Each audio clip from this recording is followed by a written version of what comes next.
Yun! Kumusta ulit mga kabisyo? Nandito ulit ako, nagbabalik. At gusto ko lang ulit i-share yung mga pinagdaanan ko na dagdag isang buwan sa pagiging smoking free or nicotine free.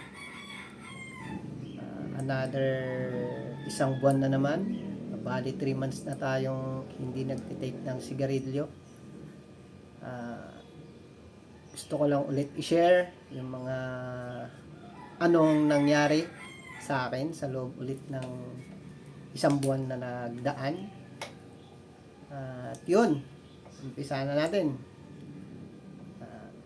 After kong nagpunta sa doktor noong December 31, kasi nga dahil sa aking anxiety tsaka panic attack, lagi tayong hindi nag-iisip ng maganda, na lagi kasi tayong nakakaramdam ng kung anong masasakit sa katawan.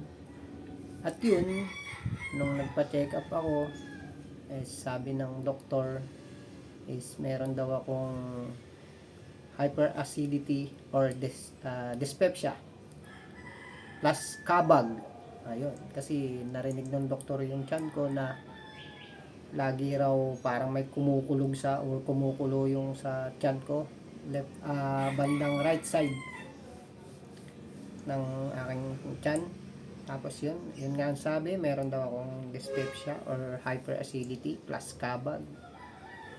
At yun, binigyan naman niya ako ng gamot for 14 days. Isang tablet at saka isang syrup. Hindi ko na lang sasabihin, baka hindi pwedeng sabihin dito eh. Pero yun, after 14 days ng taking ng paggagamot is naging okay naman. At pakonti-konti na lang mga sintomas na nararamdaman ko doon sa hyperacidity. At yun, ang daming binawal sa akin ng doktor. Bawal ako ng matamis, maalat, maasim, maanghang. Bawal din ako sa juice, kape, gatas, alak, soft drinks.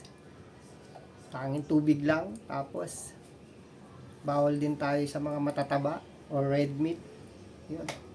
Kaya lagi kong kinakain is gulay at prutas para iwasan yung mga makakapagpa-trigger ng acid natin or yung tinatawag nila minsan na hyperacidity tapos GERD, yun, or acid reflux.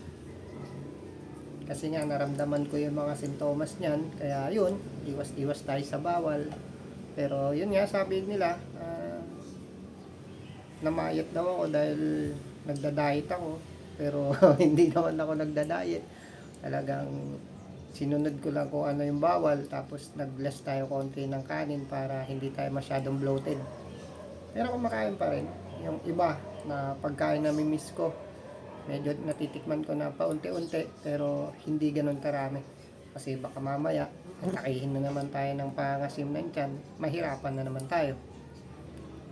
At yun, araw-araw na exercise, medyo lumiit na rin yung tiyan ko compare dun sa nauna ko. Pero hopefully, sana sa pang-araw-araw na ginagawa ko is mawala na talaga yung mga sintomas na mga nararamdaman ko. Kasi hanggang ngayon meron pa rin, tulad na lang nung hilo ko, diba, yung last na sinabi ko sa video ko na parang yung vision ko ganun, na nakarating na yung mata ko sa gusto kong tignan, pero yung vision ko is parang parating pa lang. Ayun, hindi pa rin natatanggal hanggang ngayon, nararamdaman ko pa rin siya, pero hindi na siya ganun kagrabe compare noon.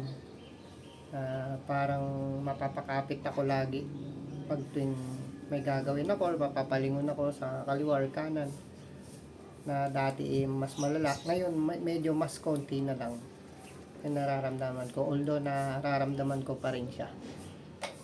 At gusto ko rin i-share na yun, sabi nga ng doktor, lagi lang uminom ng maraming tubig para yung mga natitirang nicotine sa katawan natin or mga bad cholesterol o maduming pagkain na naipapasok natin, bad bacteria, lagi nating mailabas sa pamamagitan ng pag-ihi palagi. Kasi wala naman daw talagang may dudulot na mabuti kung magbibisyo pa rin tayo, or sabihin natin na wala nga yung bisyo pero yung pagkain naman na kinakain natin is yung mga matataba, maalat, di ba? Tapos samahan pa ng bisyo, edi lalong sasama talaga ang katawan natin. Kaya doon tayo sa healthy living. Kaya kain tayo palagi ng gulay, exercise, at saka magdasal palagi. At dahil hindi tayo pababayaan ng nasa taas, dahil siya lang makapagsabi kung kailan tayo gagaling. At tutulungan din natin syempre ang sarili natin para tayo gumaling. At yun lang ang gusto kong i-share sa inyo. At sana sa next video ko is meron ulit pagbabago sa katawan ko or sa mga sintomas na nararamdaman ko. Isa lang masasabi ko ngayon, medyo may nararamdaman pa ako pero pina-check ko na ulit sa doktor at yun, sabi ng doktor is magpa-ECG daw ako at magpa-whole abdomen para makita talaga kung ano talaga yung nangyayari sa tiyan ko or kung acid lang ba talaga to. Kaya sa next video ko pag-usapan natin yon kung ano yung resulta ng ultrasound or ng ECG ko. Kaya tuloy-tuloy lang tayo mga kabisyo.